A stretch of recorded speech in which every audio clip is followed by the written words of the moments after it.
Farda gurraacha lagarra kaachisanii qoricha naaf hawwitee si nyaachisanii qoricha naaf hawwitee sanoo dhagahee. Ashama harka fuunee daawwattoota hordoftoota reediyoo Adamtuu bakkam nagaa keessanii nageenyi koo kan jaalalaaf kabajaa bakka isin jirtanitti isin haa dhaqqabuun isiniin jedha. Egaan har'a baay'ee tokko kaafamee dhufe yookaan baay'ee tokko garaan koo na bade waan baay'ee garaa nama nyaatudha. Innaa osoo sanitti hin deebiin dura ajandaan koo har'a waa'ee ijoollee Hacaaluutii fi waa'ee rakkachuu maatii artist Daadhii Galaan yoo beektan akkuma Hacaaluutitti gadhee nyaatte kana waan ta'eef hamma xumura qophii kiyyaatti na waliin turaan affeerraa kooti Reediyoo Adamtuu bi namoonni chaanaalii kiyya faaraa subscribe gochuu hin irraanfatina. Egaan ajandaan har'aa maalinni suuraa ijoollee Hacaaluu kan baay'ee garaa nama balleessu tokko sooshaal miidiyaa kanarra deema. Innis maalinni ilmoon namaa gaafa abbaa ofii of biraa dhabdee abbaa kabajamaa abbaa jaalatamaa abbaa ijoollee ofii hanqabaa qabu of biraa dhabdee sababan beekan daa'imman waan ta'aniif gaafa televezyiinii gubbatti suuraa isaa dhungatan arguu caalaa maaltu garaa nama nyaata yaa uummata keenya. Bar waan baay'ee garaa si nyaatu rabbi naa nyaatu. Suuraan suni sooshaal miidiyaa kanarra guutee jira. Ilmaan Hacaaluu hundi isaaniitu televezyiinii gubbarratti isa dhungatan. Jiraasaa badii tokko malee of biraa dhabanii cubbuu tokko malee of biraa dhabanii waan balleessine hin hanne hin achisiisne mootummaan arrabsine dhuunfaan arrabsine paartiin arrabsine Oromoon haa jiraattuuf qofa yoo Oromoodhaaf galata oole malee yoo Itoophiyaa saniif galata oole malee takkaa badaa odoon godhin har'a ilmaan isaa irraa nyaatanii ilmaan isaa televezyiinii dhungachiisa. Yaa warra ilmaan Hacaaluu Hundeessaa televezyiinii dhungachiise.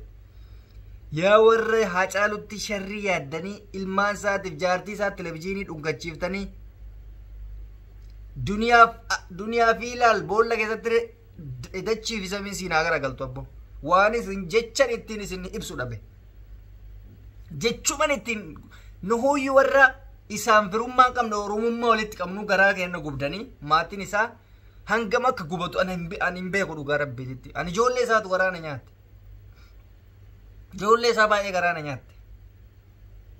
Jaartii isaa garaa na nyaatte. Amma dura suuraa wajjin kaate. Jaartii isaa suuraa isaa wajji suuraa kaate. Akka dura hammattee kaatutti dhabdee jennaan bar si kaffaa dhuguma rabbiitti baay'ee tokko garaa si guba. Si keessaan badu kan isaa ilaa abad.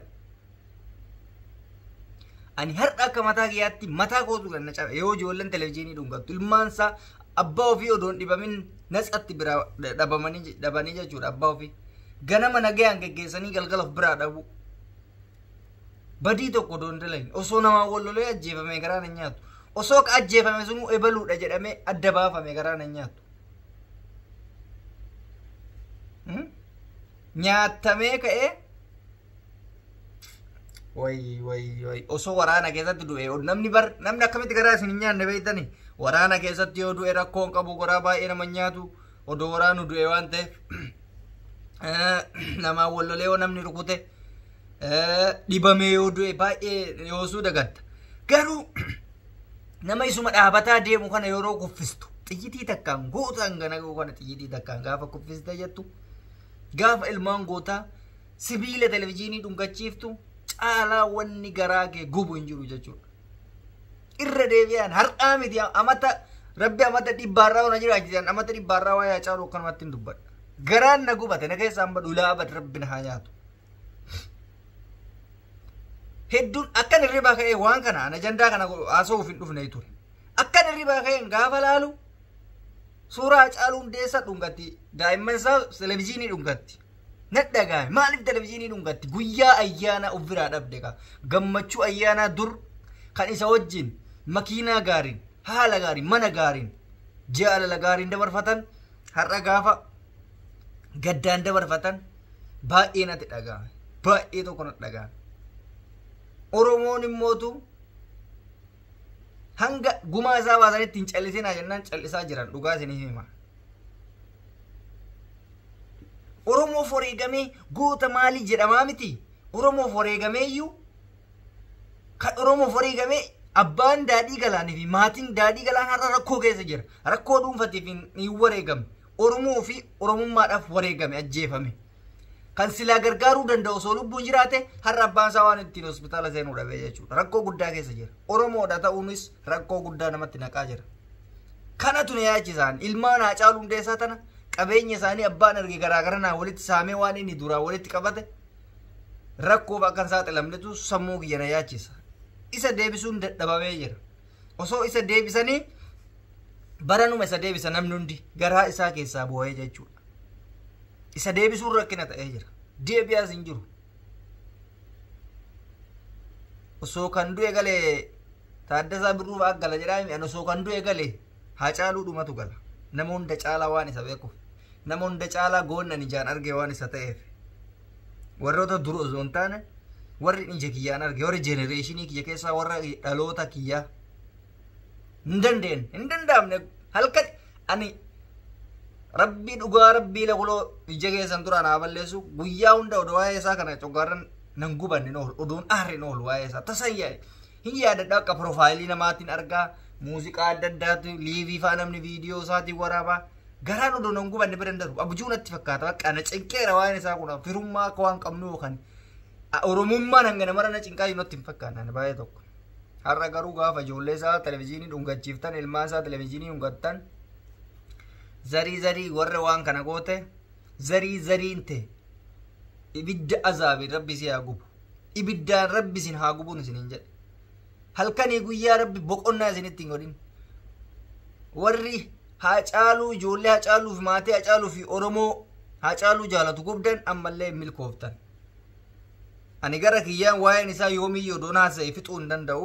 Mee waa'ee artist Daadhii Galaanitti isin ceesa. Artist Daadhii Galaan nama akkuma isaatti Oromummaa isaatiif jibbamee shiraan ajjeefamedha. Har'aa miti gaafa diinaa sanillee nama mootummaa fuuldura dhaabbatee falmaa turedha. Waa'ee dargiitirraa waa'ee mallasaatirraa ka'e. Garuu isallee akkuma Haacaaluu nyaatan kanatti isa nyaatanii maatii isaa har'aa namni zoor jedhee ilaalaa jiru hin jiru rakkoo keessa jira.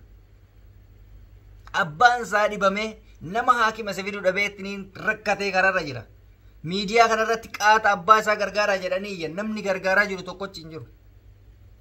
Yaa jara kenna maaf kabajaa dhabna qabsaa'ota amma dhufaniif qabsaa'ota biraa kan dhufaniif abdii maaf kutachiif. Bar abdii wal kutachiisu jechuudha. Ilmaan goototaa gaafa rakkatayyuu argite. Maatiin goototaa gaafa rakkatayyuu argite. Akkamitti goota taate as ba'uu dandeessa abdii kutatta. Maaliif hin gargaaramne bakka birriin biroomayyuu miti ni dhumata. Baala birrii miti namnu nu jalaa dhumata jiraami. Naal gootota meeqa dhabaa jira. Haacaaluun dhabnee maal? Daadhii Galaanis akkasuma gootuma akka isaatti. Baay'ee nama cimaadha. Namni hin beeknetu jira amma garuu. Inni dhugumatti baay'ee nama cimaadha. Namni Daadhii Galaan hin beekne nama muraasa. Hoteela eebbisiisaa hoteela wayii irratti malaan eeggatanii itti yaadaniitiin rasaasan lafaan dha'an jechuudha sallee tabsiisanii dagachiisanii. Namni silaa waa'een isaa guyyaa san jabeeffamee dubbatame akka Haacaaluu kanatti har'a Haacaaluun hin nyaatamuu ture. Kan Haacaaluu callisamee jennaan isa ittaan san.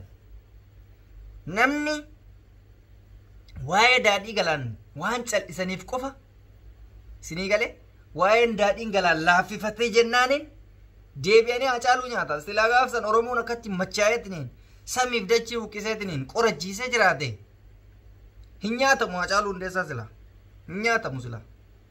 Lallaaffisanii akka waan dhugee of ajjeesee akka waan godhee of ajjeesee faa fakkeessanii dhiisan. Dhuguu miti waan fedhe yoo ta'e ka ajjeese sun wanjalanyaa ta'uusaa sirriitti beekamuu qaba ture. Gaafa eebbisaa addunyaatti callisan. Kanaaf ammallee ka dhufu ka biraatillee nyaatamaa jechuudha.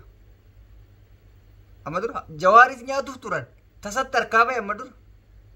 Amma dheengaddaa Jawaar ajjeesuuf turanii inni harka kennatee jennaan hidhan. Gootota Oromoo akkanatti nyaachuuf barbaadan jechuudha. Odoo inni harka kennatu baatee dha'uu edan harka kennate dafee namni walirra beeka waan ta'eef. Kanaaf maatii Daadhii Galaan gargaaram dhaamsa Oromummaati. Atataa keessan gargaaraa isiniin jedha. Miirri kenna guyyarraa nu cabuu hin qabu.